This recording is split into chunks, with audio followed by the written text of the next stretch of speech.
నమస్కారం. సుమది తపేదు ఇక్కడ భారతదేశం యొక్క వేడెక్కిన ముఖ్యాంశాల ద్వారా మిమ్మల్ని రేసింగ్ చేస్తున్నాను. కళ్యాణ్ జ్యుయలర్స్ కేవలం Q3లో 90% లాభం పెరుగుదలను పోస్ట్ చేసింది.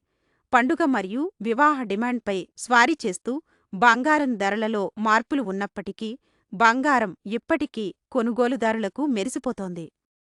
మార్కెట్లో దేఎంకే ఇండియా షేర్లు 14% పెరిగాయి. Q3 ఆదాయం 116% మరియు నికర లాభం 500% కంటే ఎక్కువ పేలుడు తర్వాత బూమింగ్ మెటల్ సెక్టార్ను సూచిస్తుంది. దుబాయ్ ఫ్యాషన్ వీక్ ఆసియం డిజైనర్లపై స్పాట్లైట్ను మళ్లించింది. ఖండం యొక్క సృజనాత్మక అగ్ని ప్రపంచ రన్వేలను మార్చడానికి నిరూపించింది. క్రీడలలో ప్రపంచంలోని టాప్ మహిళల హాకీ స్టార్ గాయంతో ఎదురుదెబ్బ తగిలింది. ఆమె తిరిగి రావడం మరియు రాబోయే టోర్నమెంట్లపై ప్రభావం గురించి మాట్లాడుతుంది. మీన్వైల్ తాజా యుఎస్-ఇండియా వాణిజ్య ఒప్పందం రత్నాలు మరియు ఆభరణాలపై అమెరికన్ లెవీలను తగ్గించింది. ఎగుమతిదారులకు కొత్త తలుపులు తెరిచింది.